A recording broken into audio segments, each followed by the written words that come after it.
Okay, so this is the first of many sculpt-alongs, I guess you could call it. I'm not really sure what I'll be sculpting yet, but I know that it's going to be something using these cool references. I don't know. I like to work with only a few images, but I have a stock of many that I've amassed over the last few weeks, and it varies. I mean, I kind of make one pure ref board, and then I make a new one. So I know I want to make a non-human character. I like that. Okay, so I might pull this aside.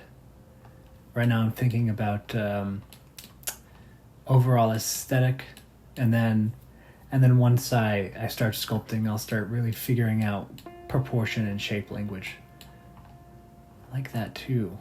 Believe it or not, these might go well together.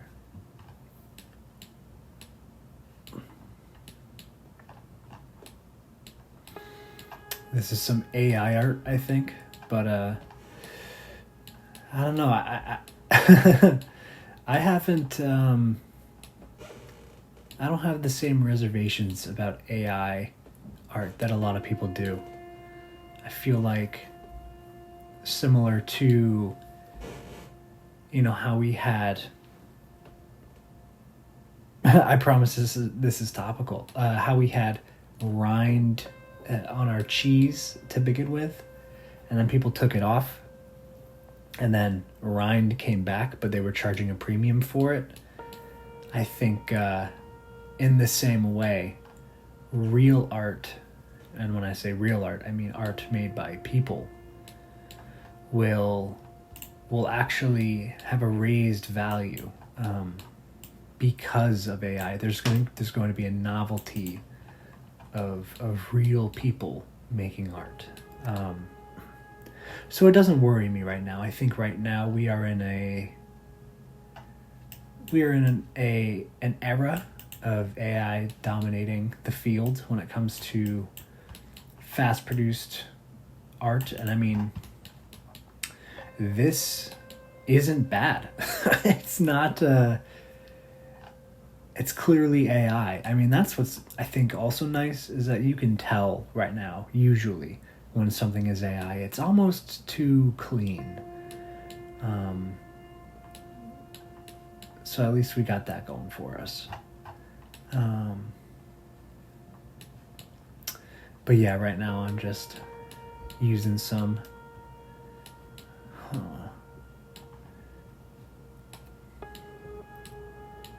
These guys over at VA Games, they do some awesome miniature work. It's pretty sick. Classic orc.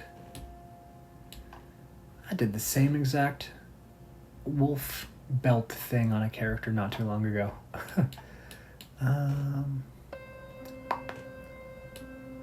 Let's see. Got some Batman stuff.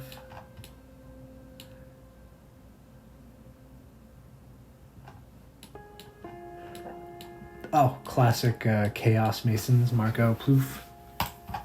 I might steal this guy. See what we got so far.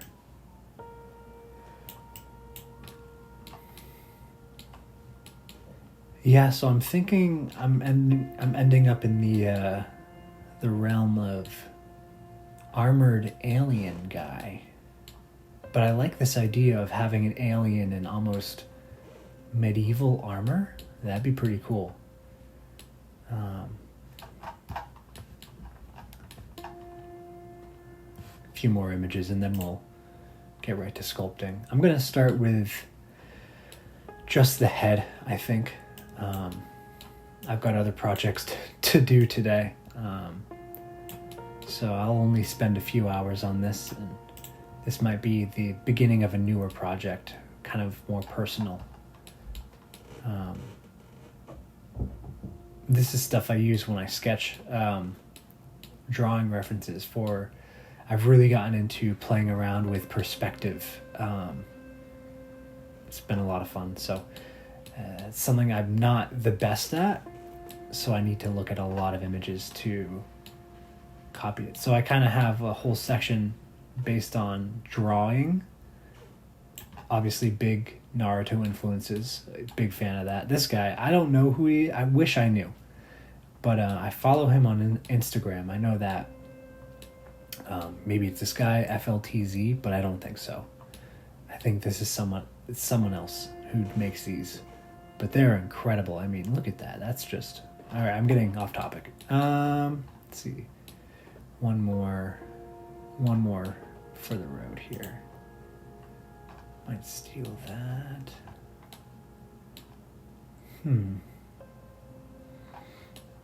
I forgot the name of this artist. This is another great artist featured on ZBrush. Maybe not this one specifically, but their art has.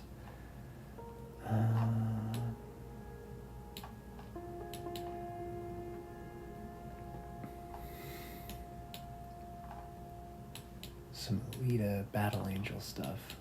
I made a Christmas badass Santa not too long ago, so I stole that reference there. I'm gonna snag these gauntlets.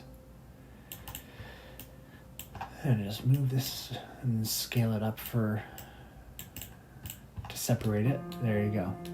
So I'm gonna drag this off screen now, but I've got these just so you can kind of see the references I'm working with. And once I get to other more specific areas, I'll draw more reference in. I might draw from what I already have, or I might pull. I'm stealing that before. One last for the road here.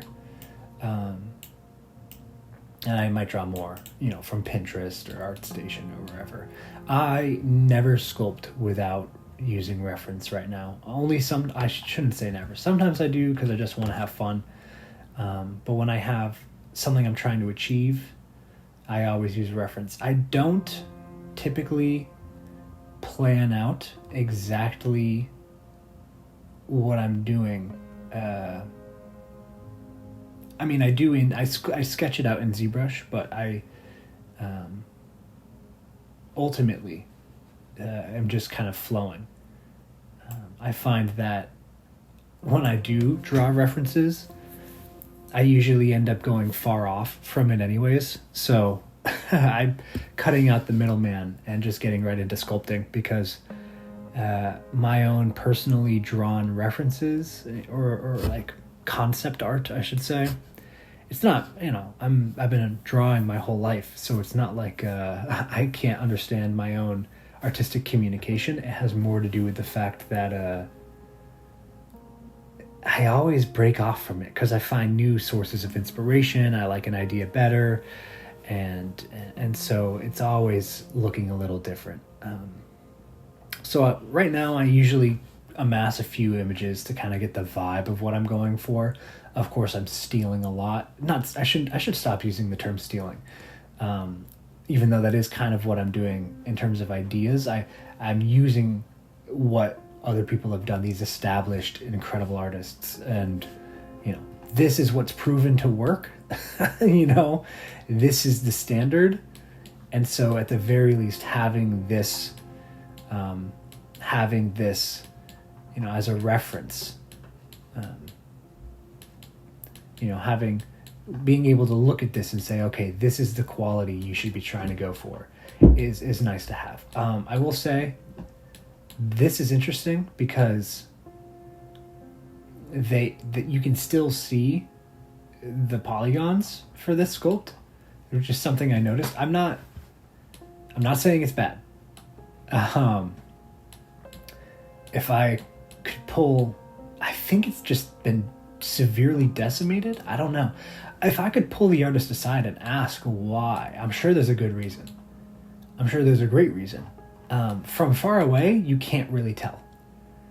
And this is the big thing when it comes to details, is you kind of have to decide how far away you want your thing to be seen. This is a great, distance for that. But the moment someone zooms in, you're seeing this. I'm curious what the decision was behind letting this get so low res. I don't know. It doesn't look bad. It's just that was something I noticed. Because I was just talking about quality. That's the only reason I brought that up. Is because like this same company, you can see they don't have that really. So I'm curious what this was about. Because ultimately this is a pretty high quality standard as well in terms of like secondary detail. But then, you use this as a reference of, okay, what kind of tertiary detail? I'm talking skin cracks and pores. Or should you really be going for? This kind of stuff here. This is great. So these are the references that I'm going to start with, kind of get the idea. I'm thinking alien armored dude.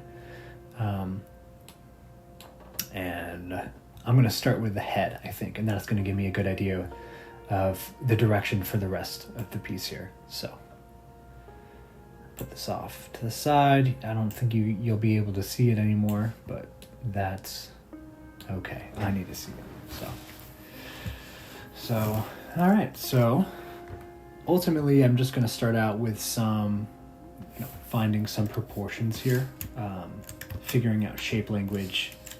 I just used the move brush here, and I have symmetry on, and I'm just going to play around with some shape language, figure out what it is exactly I'm looking for in terms of the head shape. I'm allowing myself to get kind of creative with this, I'm trying to find interesting forms. I'm kind of letting my vision get a little blurry. I'm not focusing too much on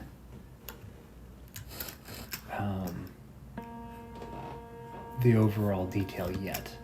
Just trying to figure out what it is exactly that I want it to look like if there was it was backlit and all you saw was the silhouette,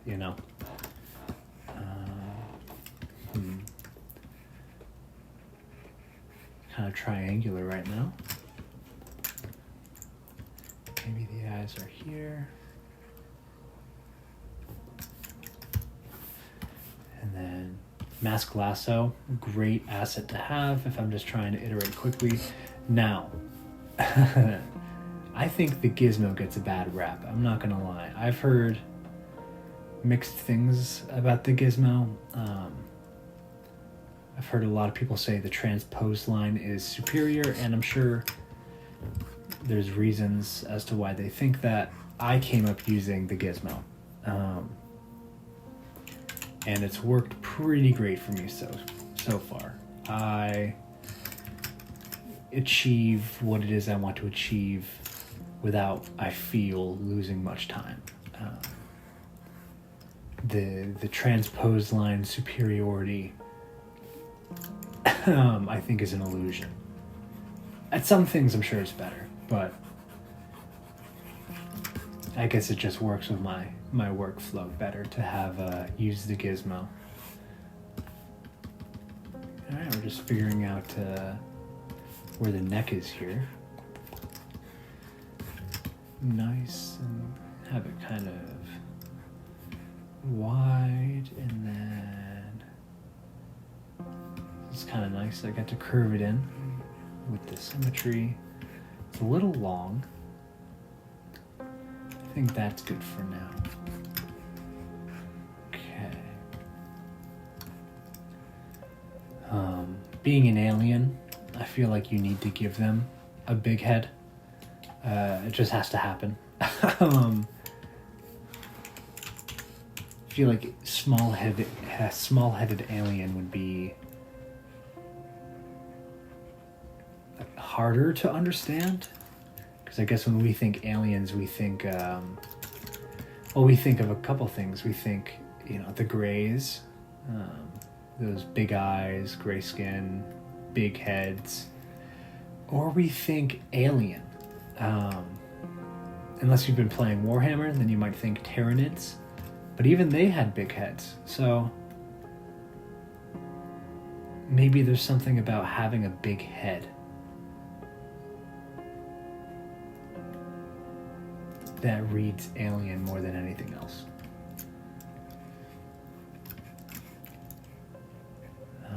All these decisions I'm also not holding myself to right now.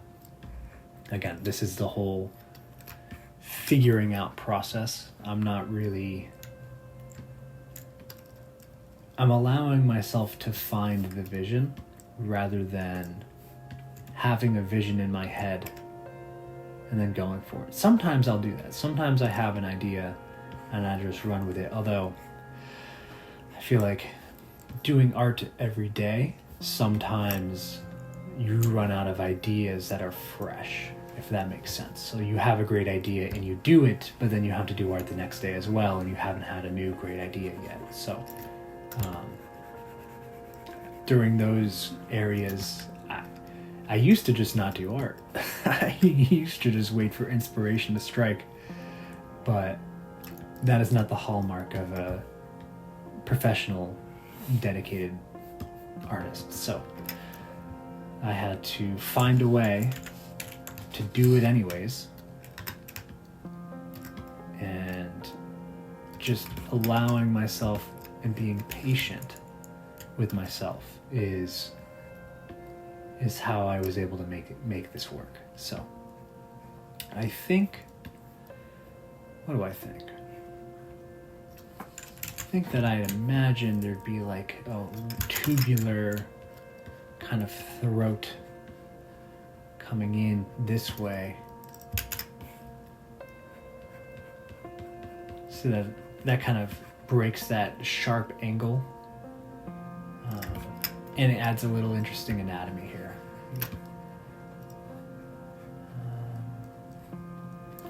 Big Adam's apple, I guess.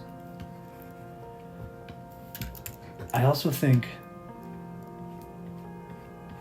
I want this alien to be kind of not skinny, but not. I feel like a Mike Tyson neck is. It needs to be a very conscious decision to give something, a neck that's just hulking and massive like this. Which is interesting, especially with a bigger head. You'd think a bigger neck would work. And I think in nature, that's kind of how that works. But that's our Earth nature, Maybe this thing has a skeletal structure where, the spine is not exactly connected here like that, but maybe it is more centered, so it kind of comes in the middle like that. I'm just scribbling on my piece now, but that's just to demonstrate maybe that's how they're able to make it work, is their head, whereas we have our vertebrae, and I don't know the exact anatomy names. I know the anatomy. I studied it, but I don't memorize the names. This part of your neck comes into this part of your skull at the back of your head. But with these aliens, maybe it just, I don't know, maybe that's how they're able to hold their big heads with such small necks. Maybe it comes way far down here, so it's, and even in deeper, so it's almost like this part of their skull comes in deep, and then their musculature covers that, and then it comes down. Who knows? Just figuring, just kind of thinking ahead. So I'm kind of liking this shape, although I want this to be some kind of warrior alien. And so I need to find a way to make it not look so soft. I think before I move on to figuring that out, I'm going to finish this though. So I'm going to figure out, where the shoulders kind of begin here. And this is my version of concepting. So instead of going into my sketchbook or into Photoshop and figuring out this sketch in there, I'm just doing it here. It saves me time, I've found, because I always go back and I always change things, and why not just do it here? I already know that I'm going to be following human-like anatomy, so humanoid in terms of body structure, so bipedal, that kind of stuff. However, I'm not afraid to play with proportions here. So allowing myself, maybe this guy's got some like Dragon Ball Cell style, hello, Dragon Ball Cell style shoulder pikes. I don't like that it did that. I'll just use the move. So go back into move, come here and just go whoop, whip this down. There you go. That's already looking better. From this point, well, first I'm probably going to go in. For those who don't know, if you're dealing with, and I'm not really dealing with it yet, but if you're dealing with, say you're sculpting, and you sculpt on a flat surface here, and you kind of end up affecting the backside of a mesh by sculpting on the other side, if that made any sense. You can fix that by going into the brush and then auto masking, and then just hit back face mask, and then when I sculpt on a thin surface, it only affects this side I'm sculpting on, and it doesn't affect the other side. By the way, you'd have to do that for every new brush you use on that surface. So just because I hit for clay buildup, the back face mask button, let's say I go into dam standard, and then I go in, you can see it's not checked yet. So I'd have to check that for every new brush I use.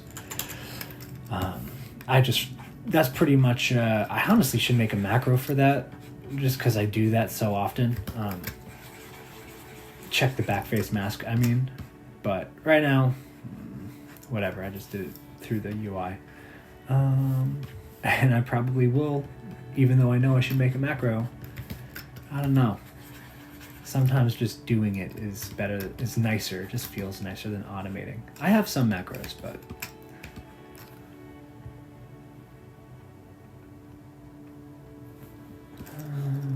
okay.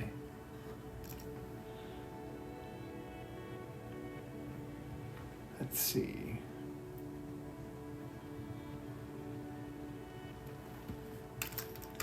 So, I think now I'm just going to append another sphere here. Right now, this isn't in Dynamesh though, so I'm just gonna have to make this a Dynamesh thing. And again, I'm using the gizmo. I've never understood the gripe with gizmo. I think it's great. I like it a lot. I have found it very useful. And come at me, I guess, if you have a problem with me using this.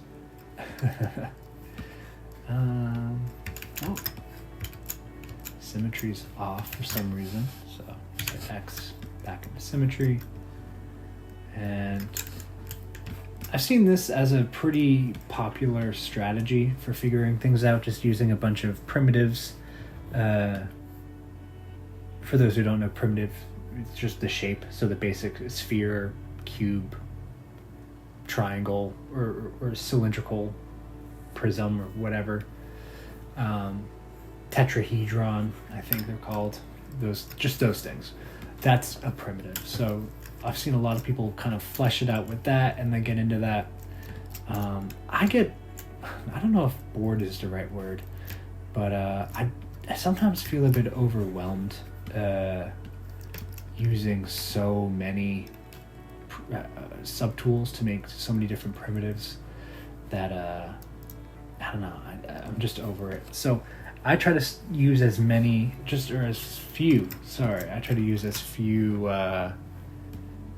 subtools as possible. I try to just use Dynamesh build. But sometimes I'll bring in a sphere or two and just add on to it. I feel like I wouldn't build an entire silhouette with 20 different primitives. I would kind of, like what I'm about to do, is figure out the shape and then add it to this initial sculpt and then go on from there. that's usually my my workflow. So I kind of like how this is looking right now. Kind of bring that down, bring that up. Not that this is too important right now, but because you can always fix this later. But you kind of would have this guy going in under this shoulder. So now I'm just going to come in and add that shoulder that it kind of comes in under here. So the rear delt right here, and you come in, boom, just like that. And like I said, I kind of want it to be a bit pointy, so we'll just do we'll make the pillar and then kind of fill in the difference between those angles. Get that point going. So you can start right here, just like that, and then just move it in, just like that. Nice. Okay, so it's the basic shape. I think what I'll do is pull this back a little bit. Right now it's kind of looking like a, what are those crabs called? People have them as pets. I forgot the name. Let me know what it's called. I forgot. But it kind of looks like that shell. I don't know if that's a good thing or not. We'll find out. Maybe this will be a crabby guy. Anyways, something that I used to do a lot is I used to have this very extreme space left empty when I drew characters and sculpted characters and all that stuff. Something I've learned is that, just as I did with the point on the shoulder, you want to really smooth that out. Humanoids have traps. They have trapeziuses, that muscle right here. And that fills this in. Even not insanely developed traps will show through. So even if you're making a character who's not even supposed to be physically domineering, you'll still see traps. So this guy, again, I'm not going for the Mike Tyson look. What was his neck? I think it was like 28 inches around. I gotta be making that up. There's no way it was that big, but it was big. So I'm going for something a little more slender, but still, I wanted there to be obvious physicality to this character. So I'm giving myself this space to come back later and add in, the insertions and definition here. The last thing I'm going to do before I merge these two subtools is I'm getting out of the lasso. I'm just going to use this brush pen here. And what I'm doing with this is I'm just going to invert that. And now I can use the move brush to drag down the biceps here. So like this. I don't like how that came out. So I will go back and kind of pull it out at an angle. If I don't like how this comes out, okay. So I know what's going on. It's this guy. This is kind of like an armpity kind of thing. So it's kind of making it come out weird, which is not the worst thing. But the less of this I get initially, the quicker the overall sculpt is going to be. So we're going to get to bicep level, and then just sculpt on this, and then I'll add forearms, hands, lower body, armor, probably in later videos. But this is the initial guy. And let's see. I'm gonna fill this in because this is not. I could have just added a cylinder if I really wanted to, and maybe if I was on a time limit, I would. It does save time. Like that is a benefit of using primitives to build, it really helps figure out proportion. Ultimately, if I wanted to save time, I would use the pre-built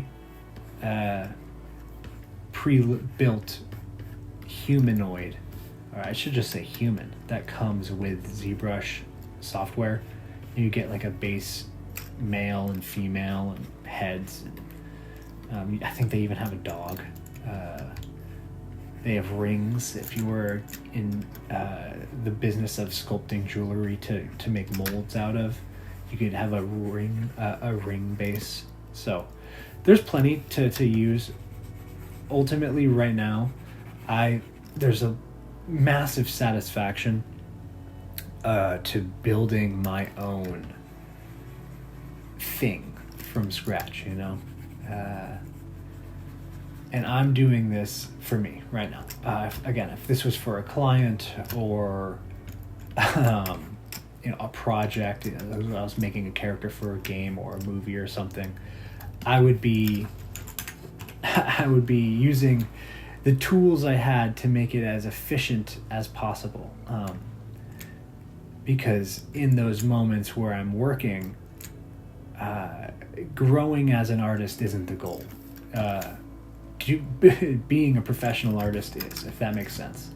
So being an artist that can do the job is what's valued in those moments, especially starting out, you know. That's another thing I'm going to do before that gets too out of hand, is make the quick save just a lot longer, save myself that headache.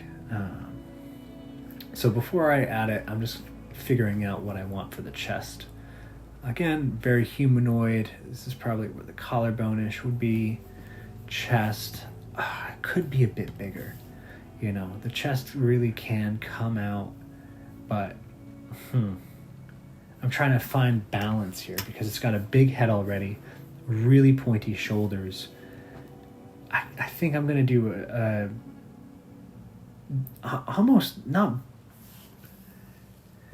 sinewy, but not a hulking chest. But to kind of balance that out, I will do, there's that upper ab. It's kind of where the rib cage ends. You have your first abductor muscle here, and then you have the rest. But I'm going to kind of make that a little more prominent. So what is this? This isn't the clavicle. I think the clavicle's over here. Again, with the names, I'm horrible. Breastplate. I think that's what it's called. If my artistic skill was just based on my ability to understand and memorize the names of the human body, like the anatomy of that, I would be the worst artist alive, probably. Because I just don't. I will never remember. Memorization has never been my strong suit. It's one of the big reasons I use references for everything. I'm not even looking at reference right now, though. I kind of have the vibe of what I'm doing already in my mind. And my reference is what I've been doing. So what I have made already in this guy is what I'm using as a visual reference of, okay, what should change, what should be added.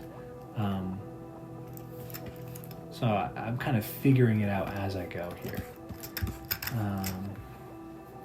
Let's see. We're going to take this in. There we go. Yeah, so I don't know. We had a name for it when I was wrestling. We had a type of strength we called farm boy strength, and that was those kids that they'd be hucking hay bales and then go train.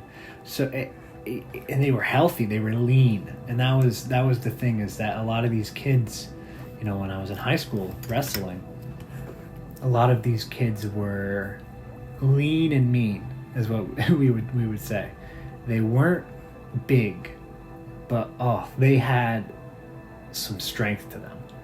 And so you can kind of visually represent that through a lot of like tension lines, so like they have not a lot of body fat, but you can see that there's like just tension in their body. They're so taut and strong. A lot of muscle fibers per square inch, essentially, even though it's not big. So that's probably what I'm going to do, where this character isn't hulking, but is not weak by any measure. So I think, yeah, I can add this to the whole sculpt now and just start, fading things in, smoothing these edges, and just kind of lining it all out. So let's go ahead and add this all together.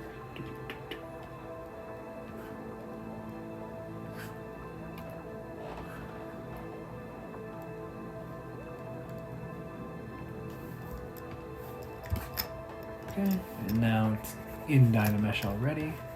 Pretty sweet. Cool beans. All right. And I'll get back to that later. So I'm just going to figure out, again, some what's going on here. And I don't want to get too crazy with detail before I've decided where armor's going also. I don't want to worry about the whole abdomen section and do the whole fronts and the obliques and the rib cage linking in with the lat. And all that before, and then just have, cover it with armor. So I'm just figuring out overall, again, not to overuse the word, but the vibe, and then just going from there. So that's not bad. This is going to come out a little bit though, because this alien is in shape, so. We're gonna have not much, yeah. By bringing this out, it emphasizes how much this is coming in. Hit the bone, kind of right there. Okay, I'll get to the butt later, but ultimately this is coming down. That, and that's good for now. I will make this longer. Whoa. I kind of want to emphasize that it's humanoid, but not human. If that makes sense. So if I can angle that in. Nice. Not bad.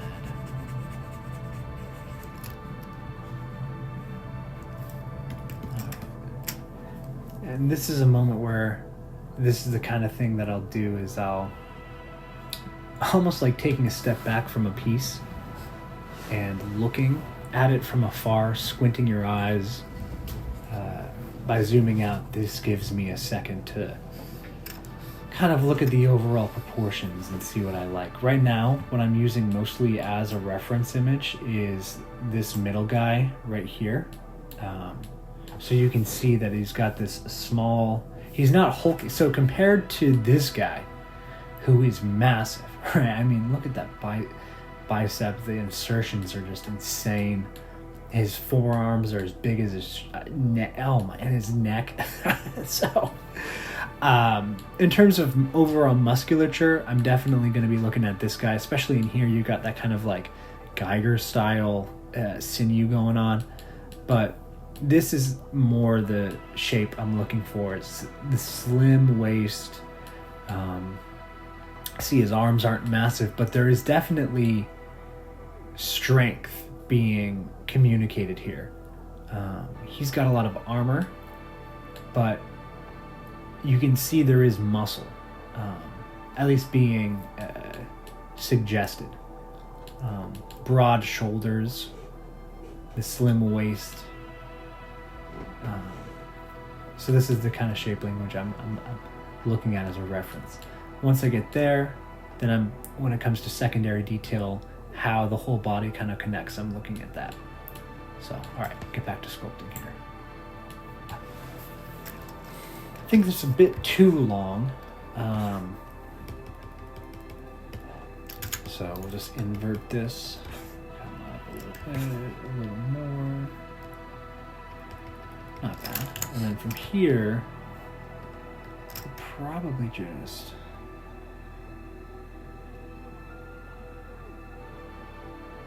scrunch, push.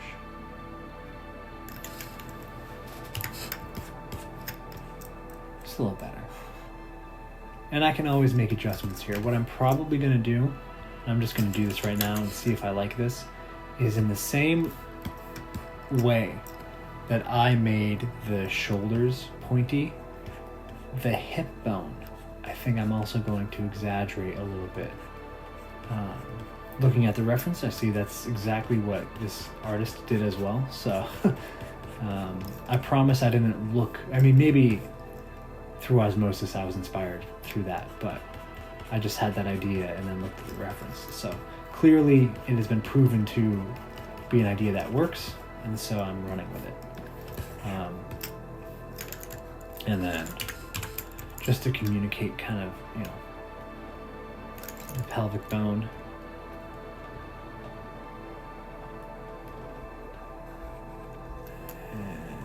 Or so pubic bone, I think, is this, like, this part here. I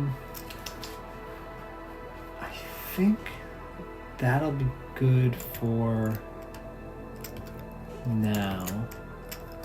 The last thing I'm going to do is just do this. Well, not the last thing, but you kind of have. Now, I don't know the name of this muscle group, but I know it comes in like this, and the hunting world, on a deer or something, on venison, we call this the backstrap, but I feel weird calling it that if, you know, on something other than a deer. It just seems like I'm calling this guy food. Let's see, so we have the lat muscles. So this is, in a way, another way to kind of communicate strength is the width rather than the thickness, if that makes any sense. So I can make this dude pretty freaking wide here on the back without, you know, if you were to look from the side, without making this a hulking mass. Obviously, there's going to have to be some muscle, otherwise it's going to look imbalanced, but again, the goal is to make this guy look strong, not make him look like a bodybuilder. In the same way that Master Chief, definitely they made Master Chief look great, but was tall for sure, but didn't look like Doom Guy. Do you know what I'm saying? They made Doom Guy thick. They made Master Chief just look strong and in good shape. That's kind of the goal I'm going for here. So supporting muscles for a big head here, and then kind of come in like this. This transition's got to get filled, just like that. I'm checking to make sure it's not getting too big. We're coming in just like that, coming down. Kind of got these small muscles in the mid part of the back here, and then just bring that nice and down. This comes in,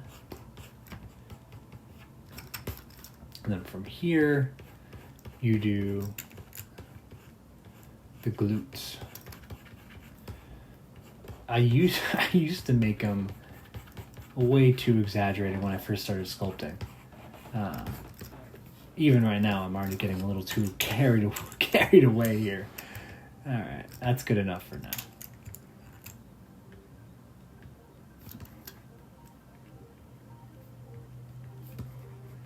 Okay, so that, I also want to kind of bring this in, pull this out a little bit.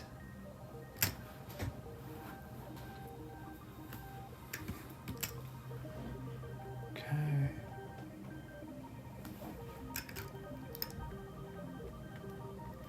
Just like that. And again, the name of the game here is balance. So if I'm bringing this out, I'm kind of trying to follow a nice, some nice shape language here. So bring this in. It's kind of, you got this natural C curve going on. So I can even take this and exaggerate it a little more, but I want to bring that in now. Okay. Now we're kind of doing S. So it's coming in this way. So I can bring this, actually bring it up. So I could bring it in, but that kind of makes it look like a hunchback, but I could bring it up, and that just makes it look like there's some high back insertion going on. Okay, so something like that isn't bad. And then here, I'm actually going to bring this part out a little bit. Yeah. Okay. So now this part's strange, because this is where I added those two subtools together. So now we've got some weirdness in the crease lines. That's okay. We're just starting this project, so no one's gonna know that it looked like that. Okay. Soften this up. I can already tell I'm gonna have to smooth out there's some pretty severe cavities in the back that before I even go further, I'm just gonna fill this in, because I already know I don't want that. So one of my favorite ways to fill something in is I could take the clay buildup and then, fill it and then go back and smooth. Or I could use the flat brush. And the flat brush is great, for flattening things out. But as with every brush, if you hold Alt, it's actually really good at filling in also. And then I take it on the angle there. Notice how it actually smooths things out pretty nice. Still, you can see that's way more deep than I want. Or that's not the right way to say it. That's way deeper than I wanted. So you just keep going. I mean, it's really great with this, the Alt flat brush. So let's finish this here.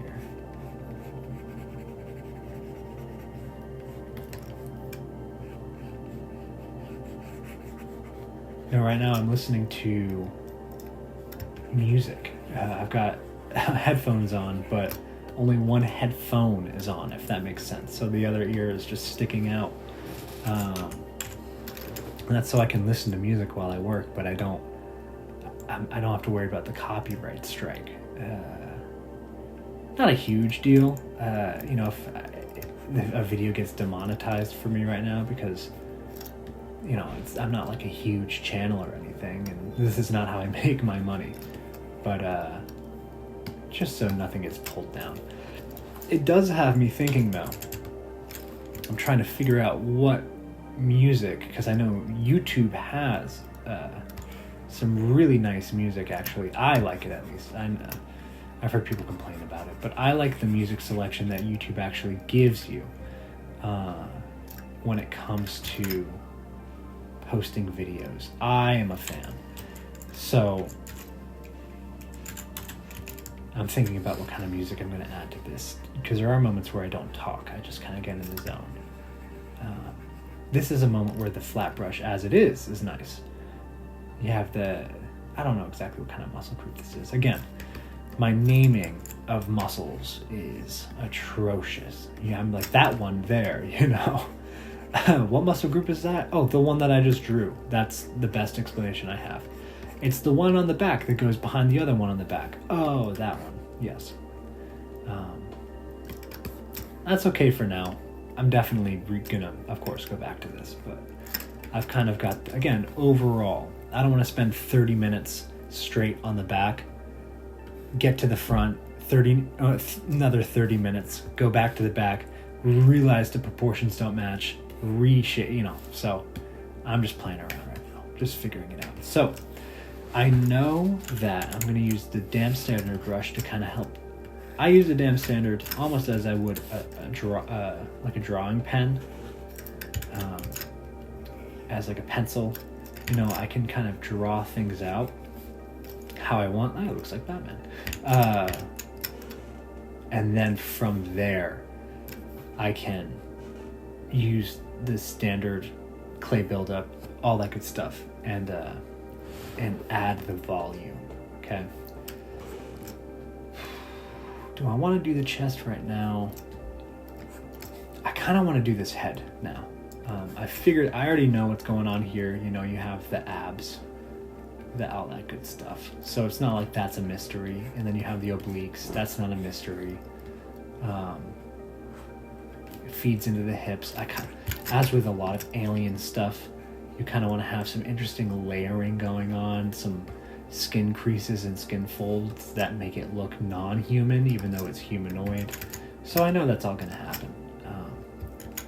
I feel like I haven't fully figured out what's going on with his face though yet. So let's really buckle down. Do I? I do. So let's really buckle down and figure out what's going on with the head here. So when it comes to aliens, period, I usually err on humanoid, or at least anatomy that fits our understanding of an animal. So I usually have an upper and lower jaw. Okay. However that connects, I figure that out later. But, I'm just kind of talking it out right now. I usually have an upper and lower jaw. I usually do nostrils of some kind. Usually they're kind of slitted. It's kind of looking like a lizard person or a dog person right now, but I do eyes, sometimes 4. I think for this character, just 1 set of eyes is going to be fine. Ears, I usually do maybe like a hole going in. So I stick to what we understand animals need. I feel like right now I kind of want to omit the eyes. So if you remember in Alien, and I'm going to bring up this reference here. In Alien, those aliens didn't have eyes, and I thought that was kind of interesting. It means they needed to, use other senses to figure things out. In this drawing, it doesn't really seem like they have a lot of ear stuff going on, but it's sci-fi. They've, suspend your disbelief with this stuff. I like this though. I think this is something that I haven't really done a lot of, is this kind of bone plating where eyes should be and really close skin to skull information here. So it's like what we're seeing in this is essentially the skeleton, and there's just a thin layer of skin over that. And so I think this is kind of what I want to get into for this skull. And with a big head, you'd think there's a brain in there. And so I'd imagine they'd want to keep that protected. So they got a thick skull, and that bone kind of sticks through. Not a lot of soft tissue there either, so that if there is damage, it's just essentially you hitting bone. They don't have a lot of bleeding or organs that get messed up, because it's just a skull. So I think I'm going to flatten this out. And the flat brush is, in my opinion, quite underrated when it comes to smoothing and actually rounding things out. Because if you think about it, in the same way that if you start out with a primitive, what is it called? An isosahedron they have in this ZBrush project files, and then you divide it, you're splitting the difference of each edge into 2, and then you do it again and again and again. So you're essentially taking an edge and flattening that edge, and then you flatten the next then you have the next edges that get divided, and so on and so forth. And the flat brush, it's not dividing things, but it is flattening edges. So if I just go around, and so I flatten, that creates an edge, and then I flatten that edge, and then I flatten that edge, and then I flatten that edge, and I just keep going, right? It does end up rounding things out in a very predictable way, while also having some nice, you can really get some nice transitions here. So I like it. I like it for that reason. Obviously, it's not the only tool I use to round things out. I'll smooth, but like I'm flattening that edge out, and all of a sudden you have this nice transition. I'm using Alt. I'm going back and forth from Alt flat to regular flat all the time. But just something I don't see a lot of people do, but I have found it to work well for me, so I'm just sharing that with you. So let's figure out what's going on with the mandibles here. So I'm looking at that alien skull thing right now as a reference. It's kind of got an underbite, and I guess I've kind of started one also. I don't know if I like it that much, because I'm just imagining this thing, no eyes, massive. It's kind of going to look like one of those Arapaima fish. You ever seen that on River Monsters? Maybe that's not bad. That's actually not bad. I'm a fan of this. As silly as it looks right now, I see the vision. Massive chin bone here.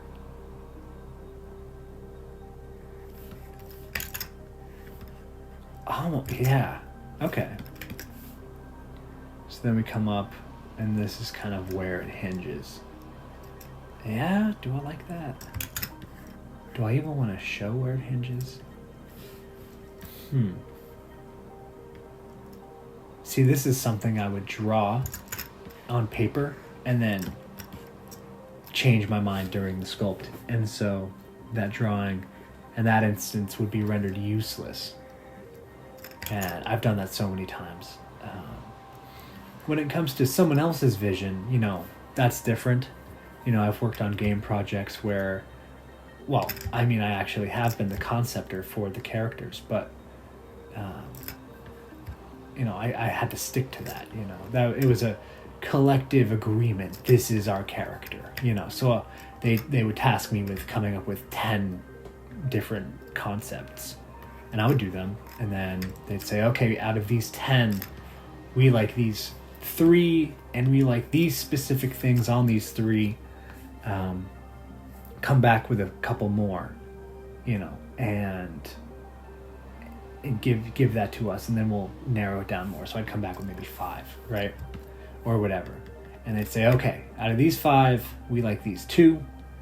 We like these things on the 2. Come back with maybe 2 or 3. And then, I'm rambling, but we end up getting to a spot. And then it's a collective decision on what I've done. Okay? And so then I had to stick with that, pretty much. They trusted me. They trusted me to tweak things here and there. If in the game it just didn't work, if it didn't work well in practicality, okay, well, you can go ahead and fix that and whatever. Although ultimately I had to stick to that. Whereas with these personal projects, I can do whatever the hell I want, so it's kind of nice. And again, that's a reason I don't use reference, or excuse me, I don't use my own concept art to start out. I let the sculpt, the initial rough draft of the sculpt, be the concept, right? So if I didn't like this, let's say, I could say, oh, well, I'm not a big fan of this. I could, get rid of this, flatten that out, whatever, and then, start again, smooth it, flatten it. You know what I'm saying? I do like it in this case, so I'm not actually going to do that, but quick iterative processes in ZBrush save time going from medium to medium. So I can just do it all right here. So let's think about this. I don't know if I want to give it teeth. I don't think I do. I like the idea, and this is something I might end up doing, is I like the idea of having this look very... Do you remember the Deacon? I think it was the newest Alien film, but they didn't call it Alien. I think they called it something else. But it was in the Alien universe, and they had that robot guy. I think Michael Fassbender played him, and he made an alien. I think it was the first alien. It was called the Deacon. Anyways, and it looked very clean, but then it opened its mouth, and it had these crazy teeth in it. I liked that a lot. It was very misleading, you know. And so I kind of like the idea of sculpting this character like this, and then once I'm done, I think it'd be cool to have alternative where, and I'm going to pose this guy eventually, but it'd be cool to have an alternative where his mouth is open and he's got these crazy mandibles and teeth and in attack mode, essentially. For right now, I think we're just going to stick to this guy. Yeah, I think we're just going to stick to this as is right now. On second thought, I don't really like these wings. I like the idea of having the end of the jawbone jut out. And with like human skulls, you have, and again, I don't know the name, but you have this part kind of going in, and then you have the upper skull with this section that it kind of hinges into, and then it comes around, and then you have this nice natural hinge that these muscles, again, I don't know the name, on the side of your head help open and close, along with your actual jaw muscles as well. I'm not doing any of that right now. Because if you think about it in terms of functionality, like back to this guy, how is this guy opening his jaw? Or like where is it hinging? You know, what's stopping this from just completely falling off his face? We have this part of our skull, and I think I've got skull references right. Yeah, so we have this part of our skull right here that this kind of slides into, and then right here we'd have all these muscles that kind of pull that open and close. Again, if you know all this, I'm sorry, I don't mean to patronize. Oh, right here, see? This is like one set of our musculature, and then there it is. We have these muscles as well that kind of help with all that. So when you go back to this guy, you're like, where's that? Where is that? It's not here. So I would imagine the image for this character is there's like a little socket that this thing is going into, and then it hinges at that socket, if I had to imagine. Yeah, for this guy that I'm doing, I'm kind of also aiming for a suspension of disbelief. This is an alien, you know, you don't really need... Okay, that's okay. This is an alien. You do not really need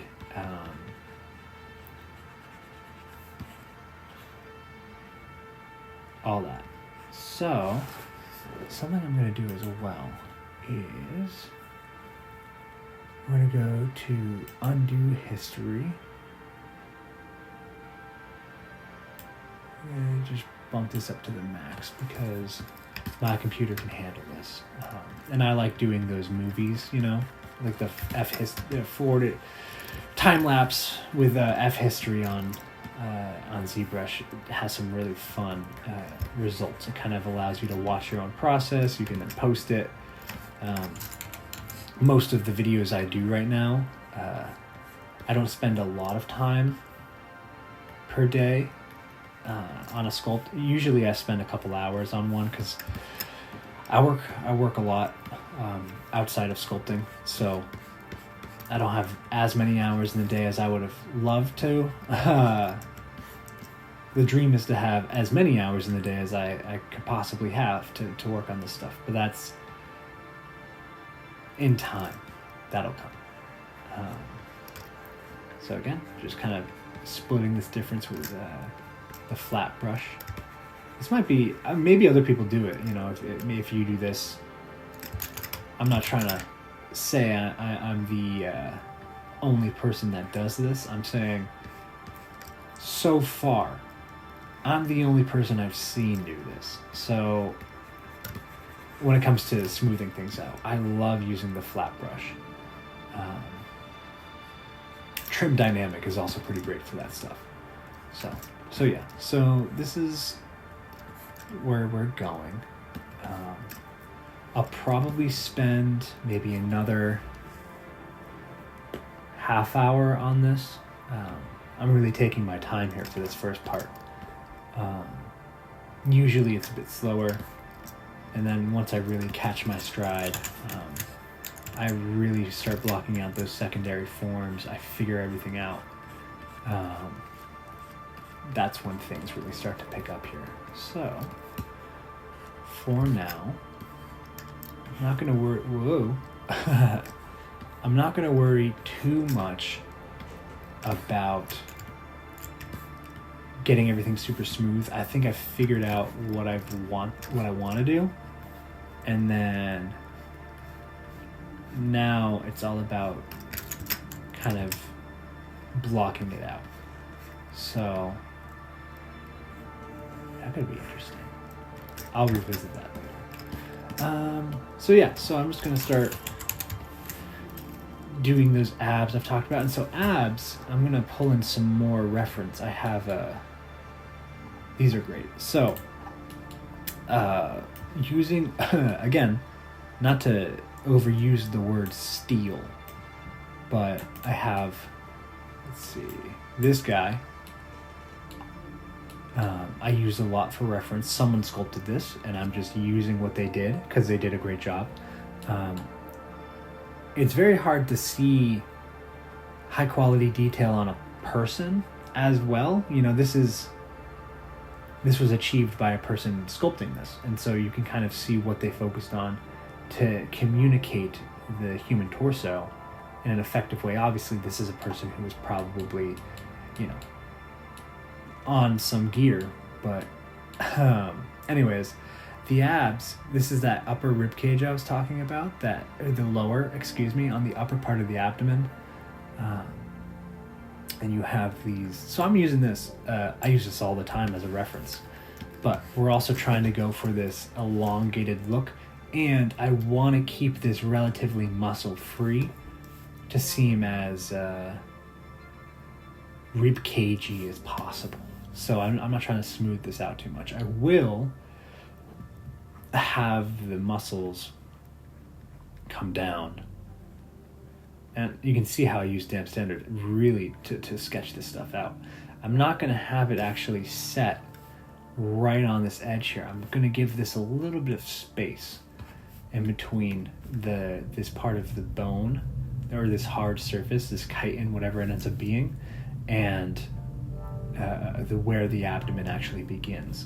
So I'm trying to balance out hard and soft forms in, I guess, an aesthetic way, but ultimately I just want it to look good. So it's really interesting once you start learning art.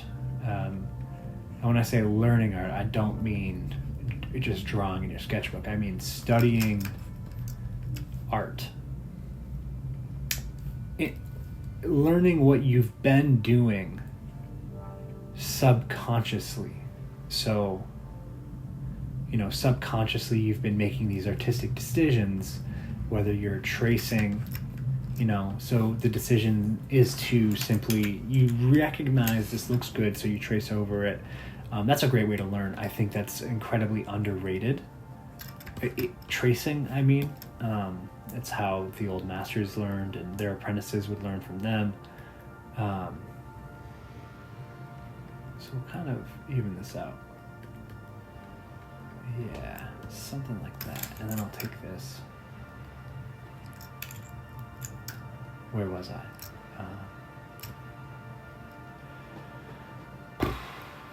I don't remember where I was, but tracing. I was talking about that, and I was talking about. Lost my train of thought. But anyways, oh, I remember. So it's interesting when you go to school to learn art, you start to realize what it is you've been doing subconsciously and what you've been subconsciously recognizing as good art and what made it good art. I think that art, this might be a hot take, to use the parlance of our times, but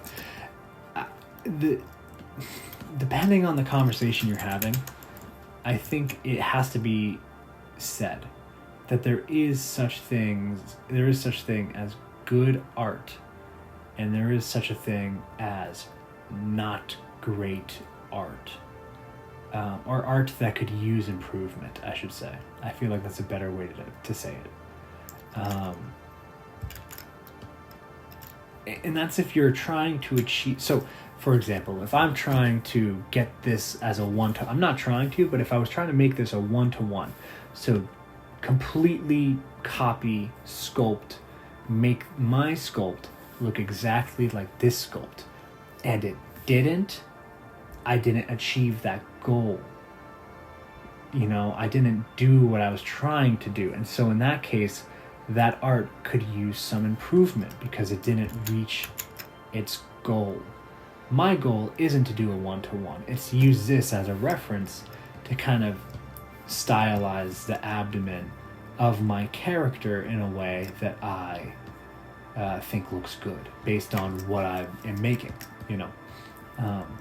And so if I'm able to do that, then all of a sudden it is good if I'm able to do it. Does that make sense? So if you have a goal and you can't completely achieve that, then your art, it needs improvement. And that's the great news is that's not impossible. You know, that's a very possible thing to do. Is improve. That's all we can do. I don't remember what the point of this was, but ultimately it's interesting going to school and deciding to make this your job, because then all of a sudden you have to come to terms with the fact that there are standards, and if you're trying to break into a specific art career, you know, whether it's visual, musical, culinary, whatever, there are standards that you have to meet. If you're trying, depending on what kind of style you're trying to get into, there's definitely a place for abstraction. There's a place for the weirdness of art. In our world, I think we need to keep that. The confusing nature of creativity is something that shouldn't always be monetized and held to a certain standard, because that then creates the focus on just doing it right. If you're trying to put food on the table with your art, you have to do it right. And then with the art that does pay the bills. If you want to do anything else, I think it can be very therapeutic to do art with almost no intention.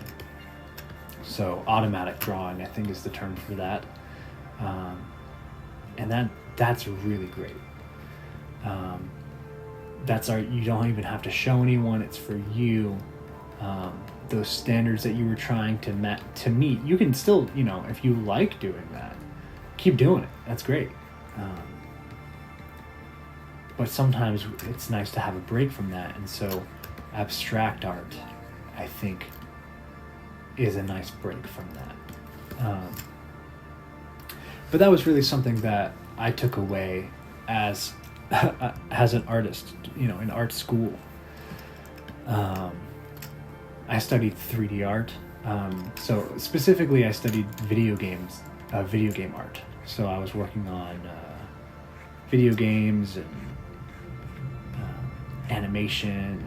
It was really cool. One of my professors, he was the lead animator for Halo for quite a while. So he would pull up these animation files from Halo and say, this is the exact file I submitted for the project and all that,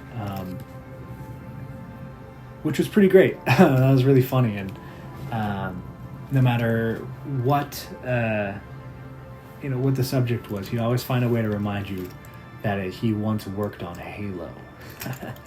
Not anymore. I think of his own volition. I think, if I imagine, I think he decided to walk away from the project after Bungie took it over. Or move on to different things rather than walking away. I think he decided to teach. So, and I'm glad he did, because he was great. In high school, the front office lady of my high school was actually his wife, and her and I built a rapport because I was always late to class. I was not a good student in high school. And when I told her where I was going to college, she goes, "Oh my God, no, my husband's going to be teaching you."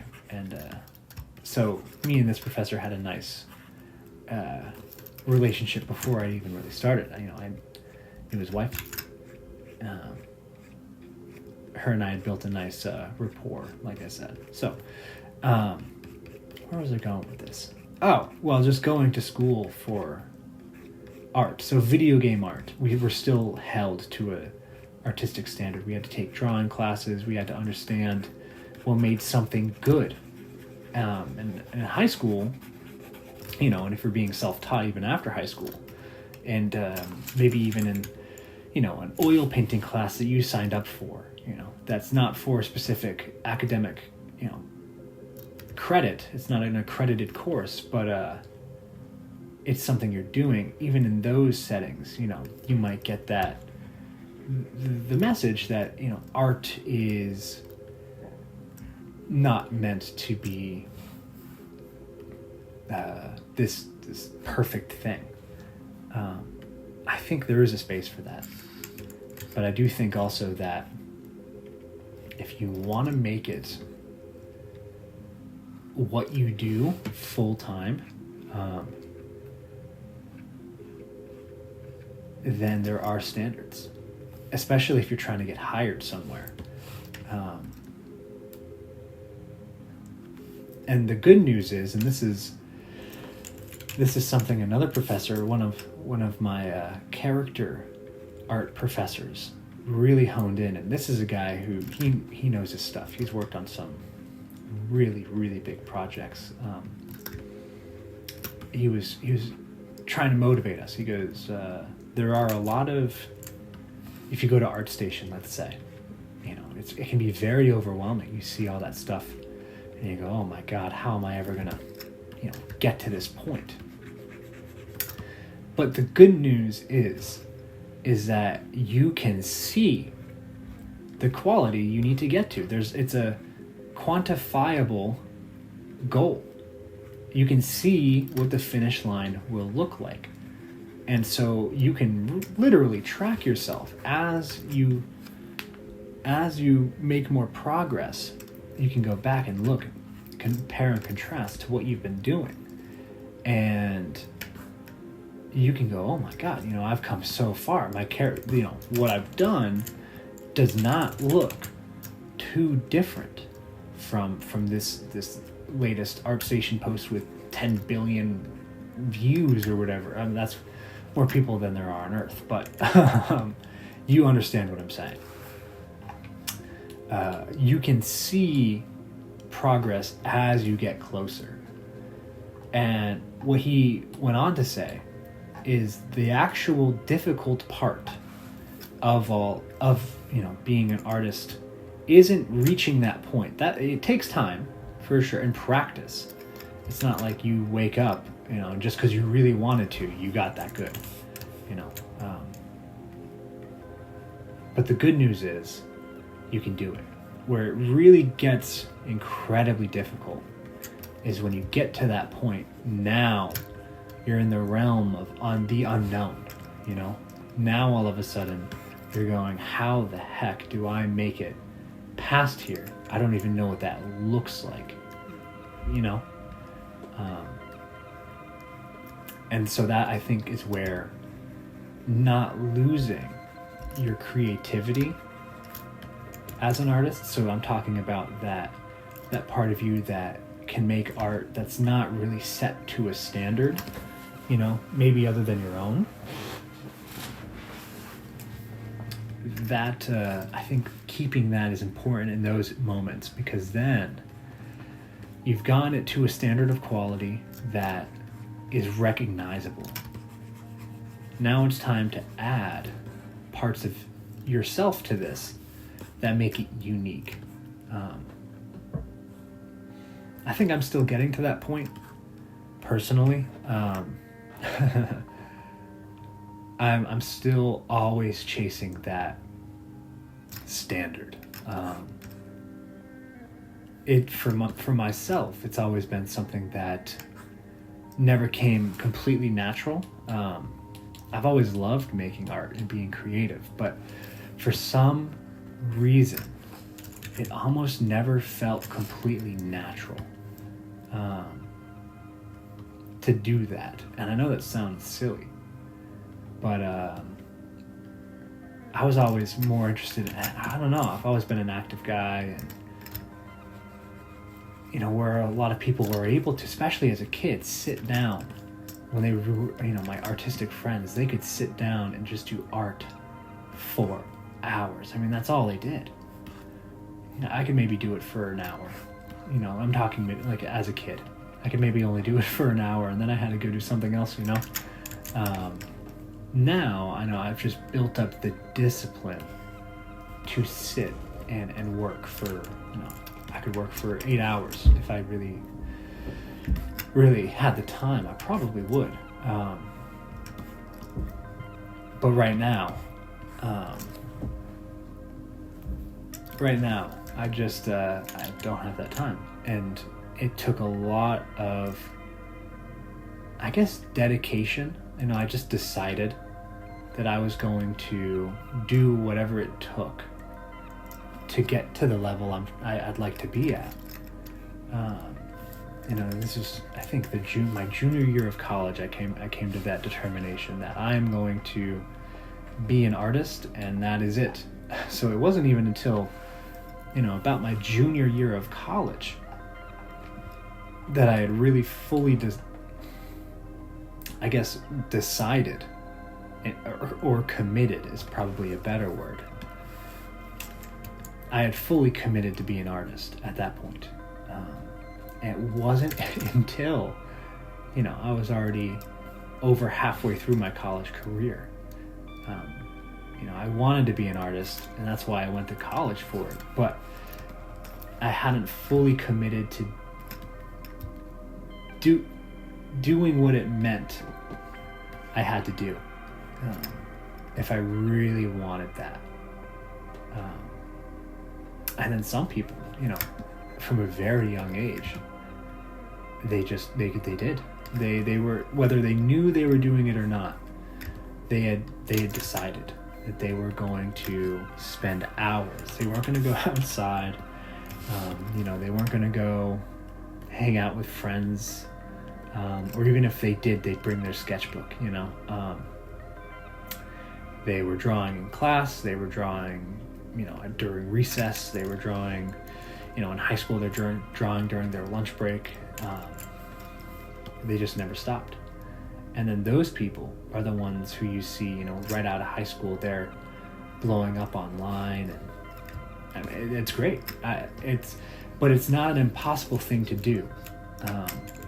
And whether you're that person right now, you know, if you're still in school and you're working non-stop, keep going. You know, it's you're on the right path if this is what you want.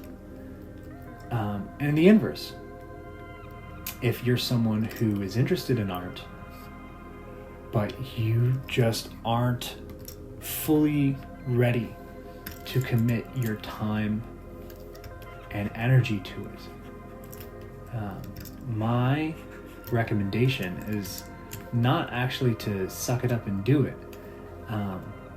Maybe it means, if you're not ready, you're just not ready. I wasn't ready until I was, and I don't think that forcing myself to sit down for hours and do it would have actually made me ready. I would have done it, and then I would have burnt out, and then there's a chance I actually would have resented art at that point. I had to wait until I was ready before I was able to actually sit down and put the work in. And I think we're all on different journeys, so whenever that means you're ready, or I guess what I'm saying is, whenever that is, you are finally ready. And it's not something you can really force. At least this is my humble opinion. I think a lot of social media influences, they make a lot of money, and they get a lot of views by making people feel as if they are inadequate in their lack of work ethic. And that, I think, once you've decided, truly decided, and in your heart when you've truly decided to make this what it is you're going to do, and you don't follow that, I think then there's a place for motivating people to get back on the horse and put the work in. But if you aren't fully sure that you want this, that you want to be a creative full time, even if you're not getting paid for it, if you haven't decided that, it's not the best idea, in my opinion, to make it all you do. Because if you're meant for something else, and you've put all this time into your art and trying to grow that when it wasn't even really something you wanted, and those are years you could have spent figuring out what it is you wanted to do. And I think especially, a lot of people who I grew up alongside felt like they needed to have that figured out by 18 19, 20, 23, whatever.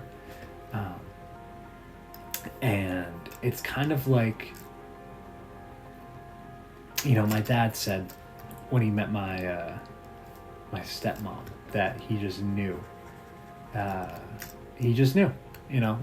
he was in love, he just knew. And I think that with art, when you know. My junior year of college is when I finally knew. I had thought I wanted to be an artist for a long time, but then it was my junior year of college that I knew. I wish I had a great story. I wish I had a great story as to why I knew when I knew. Like there was some amazing revelation, that there was some kind of epiphany that I had. And there's not. I think the professor I had at the time, played a big role in that. But ultimately, it was, I just fell in love with the process of making a character. And then in that moment, I really couldn't see myself doing much else. I've dabbled in music. I still, I have my guitars in the corner of my room, but I haven't touched them in a year and a half or so now. I'm an obsessive person, and I know once I sit down once, I'm going to want to sit down every day. So I'm not letting myself yet until I've gotten to a place that I want to in my art career. But I had fallen in love, and I knew I didn't want to do anything else. And I knew that because I couldn't even picture myself doing anything else. I had just decided that this is what I'm going to do. And every... I'm fine. I am at peace with how things are right now. But every second that I'm not... every second that I'm working my current job, which is not art related whatsoever, is a second that I wish I could spend mostly just doing my art. You know what I mean? And so that's how I know this is what I want. Because even when I'm not doing this, this is what I want. And so once you know, like I said, you know. And I think it just takes different amounts of time for people to know.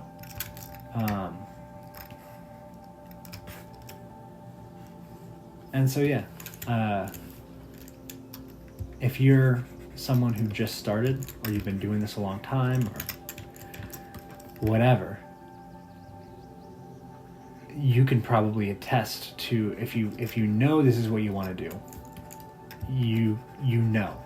And I'm not explaining this well, but you also know, you know what I'm talking about. You can understand what I'm saying here.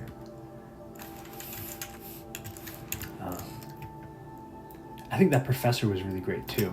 He was very helpful in demystifying the idea of being a professional artist, because he was currently working. I don't think he was allowed to say what project specifically, but he was working at a studio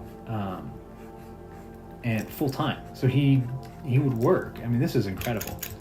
He would work, and then he would come and teach, which was, and he still does it for my school, and it's great.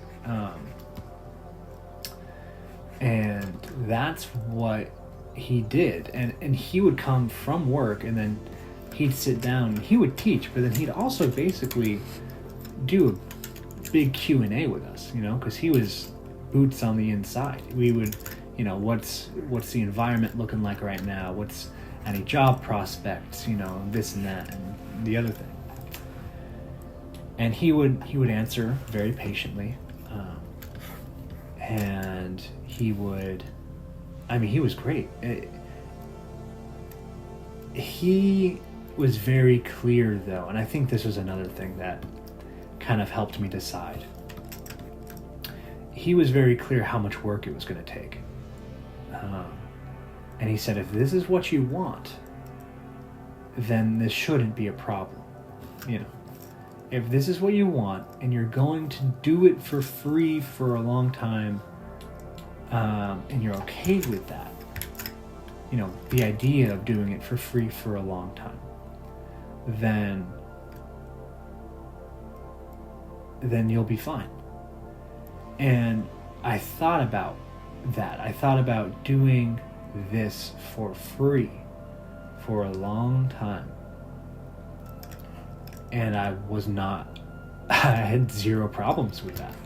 I was, and still am, completely willing to do this for free, which I'm doing right now. And I'm willing to do this forever for free.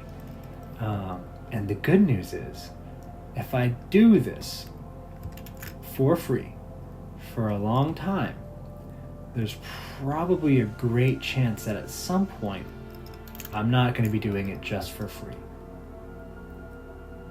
And that's like a cherry on top. But even if that never happened, I'm very happy to just continue to do this. Art is one of those great professions where as you get older, you get better, assuming you're practicing,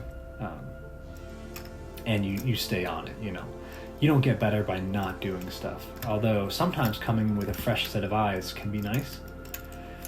So in that sense, taking a break from a project could be nice, because then you come back and you've got a newfound sense of inspiration and perspective on things. But what I'm saying is, the longer I do this, the better I'm going to get. And the longer you do this, the better you're going to get. And at some point, believe it or not, you're going to get to a point that's undeniable. This goes for anything. So, not just art. If you want to be a stockbroker, more power to you if you want to do that. But you don't just start. You don't just start as an incredible stockbroker overnight. You've really got to watch the markets, pay attention to trends, fail a lot. I know a few people who are big into the stock market, and we've had some conversations about it, and some of their stories, some of the things that they've, some of the money they've lost, it's not a joke, but it's something they really wanted, so they were willing to lose money to get good. Now I think stockbrokers, they get a bad rap, but that it takes some, there's a reason the payout is so, the risk is huge. I've never seen Hunter x Hunter, but I'm a big geek, so I've watched enough videos on it to understand. In the anime Hunter x Hunter, they have the idea, their power system, it's like the idea of Nen, where you have to kind of give something to receive something. And I think in the Jujutsu Kaisen show, the anime show, there's also a very similar idea of karma, or giving to take, and taking after you give, and all that. And I think that's very true to life. You get out of it what you put into it, for better or worse. And I think that rather than, and this kind of circles back to, don't waste time doing art if you don't know that this is what you want. If you put your time into this, you're gonna get good at this, but not at, something else.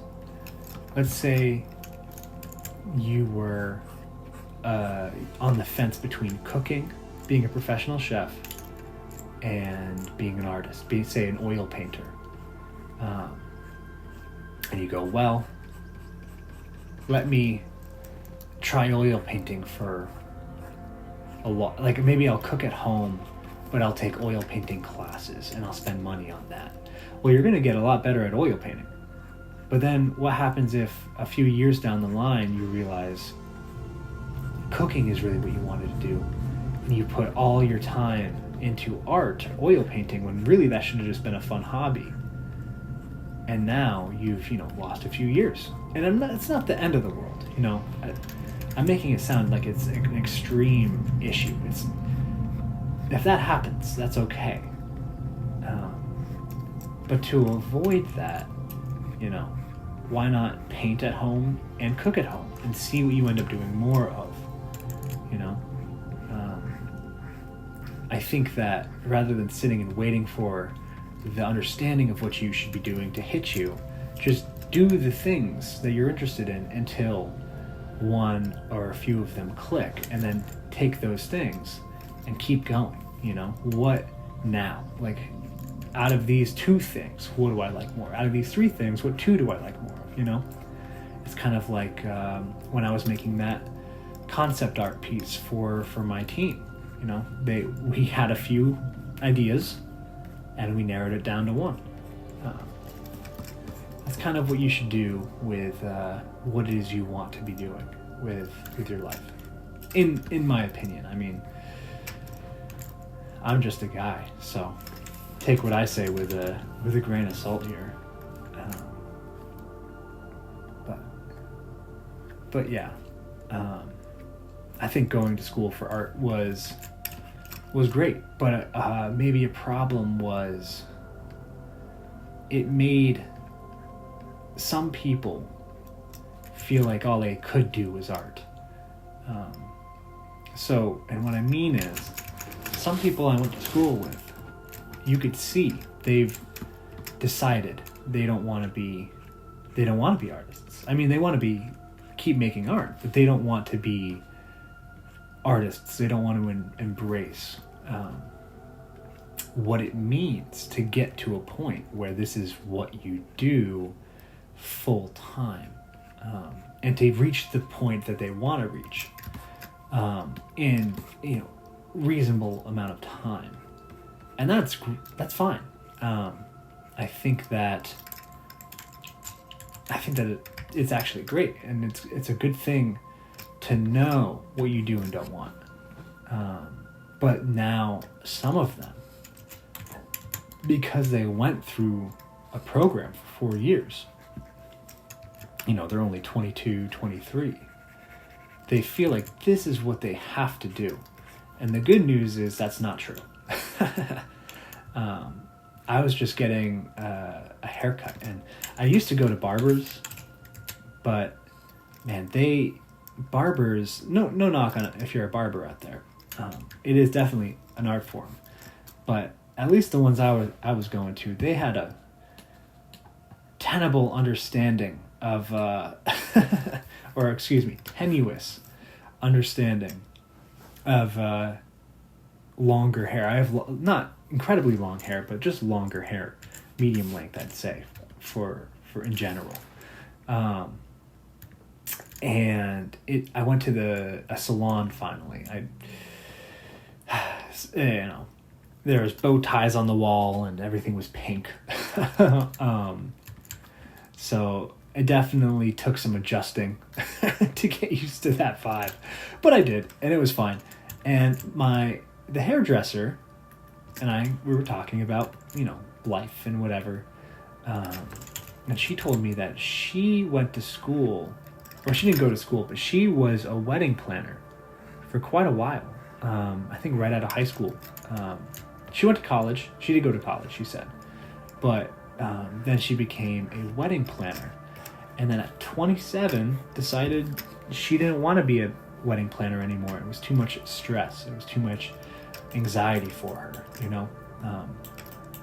It's just not what she wanted. And so she went back to the drawing board and, figured out what it is she wanted. Maybe she already knew the whole time, deep down, what it is she wanted, but just didn't have, I'm not trying to put words in her mouth, but, didn't have the understanding that this is what she had to do, is hairdressing. And in any event, she decided this is what she wants to do.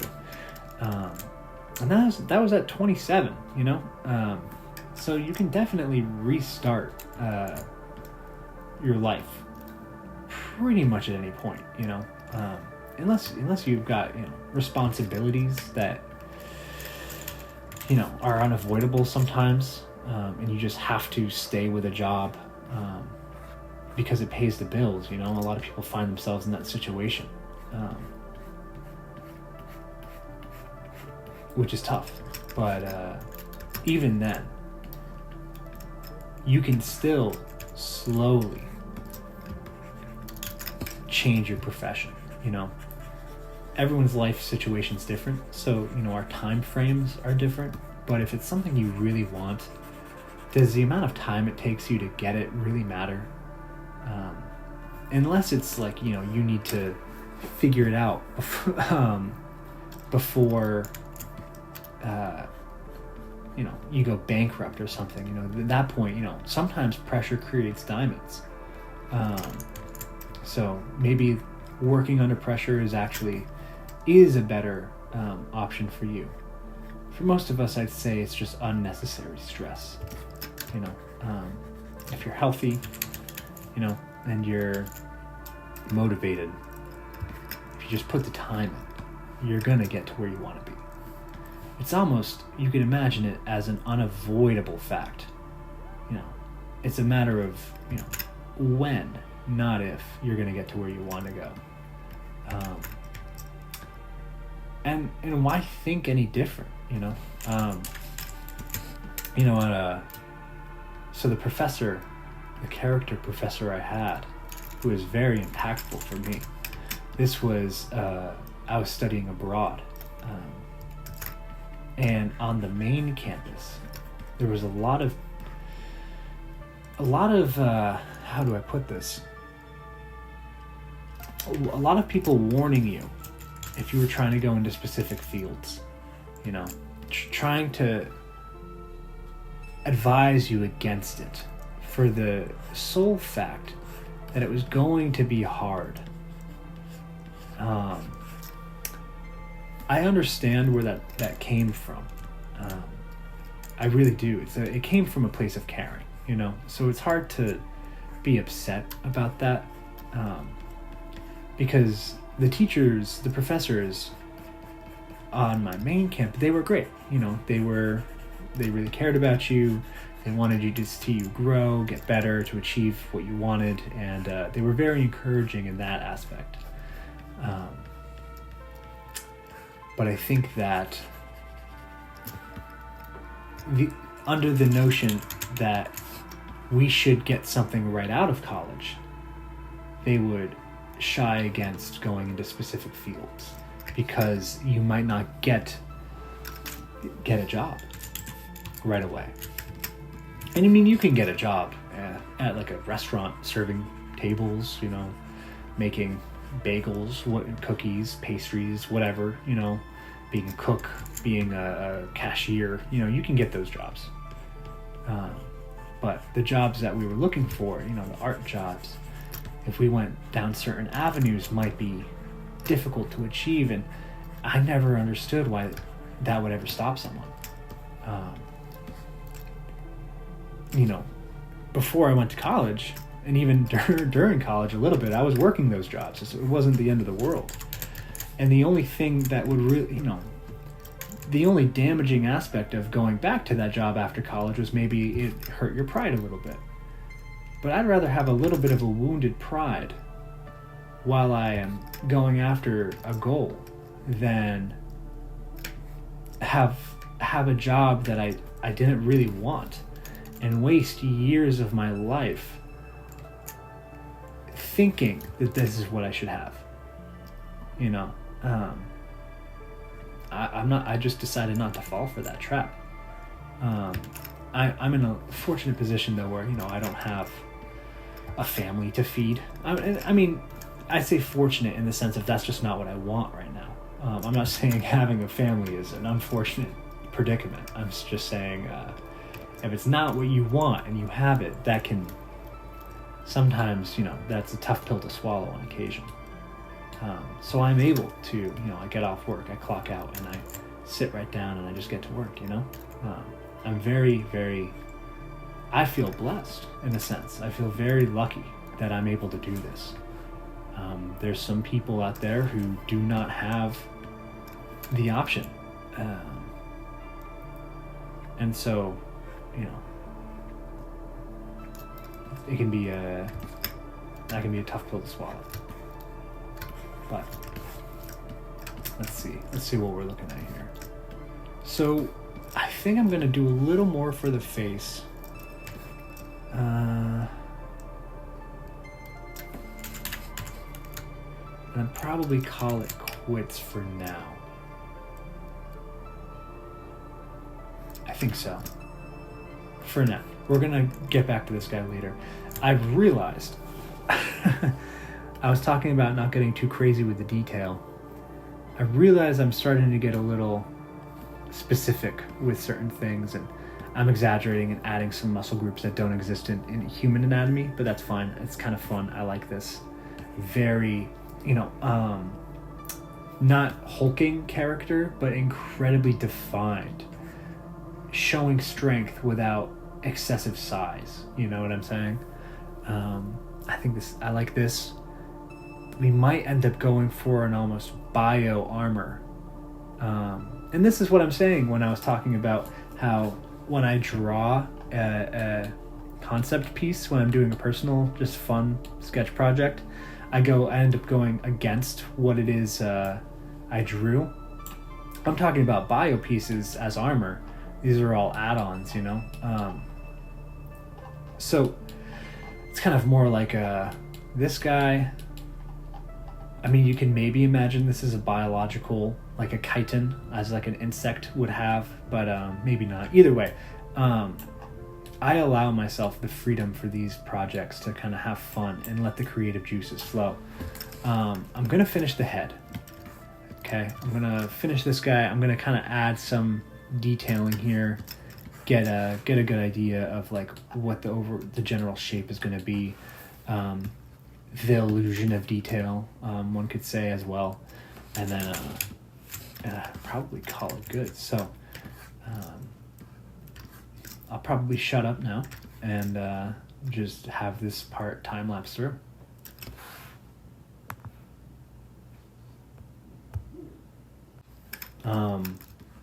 Thank you for watching. If you did, this is not my usual format. I usually do speed sculpts and long form, time lapse videos with just music, where it might be 90 minutes, but it's a fast paced start to finish process with just some music. This is something new I've decided to do. It's a fun way to, I think, engage with my piece as well. This is kind of a fun way of verbalizing internal thoughts, and kind of as I automatic sculpt, I can also kind of automatic draw. Automatic talk. That's so funny. Clearly I'm not automatic talking well,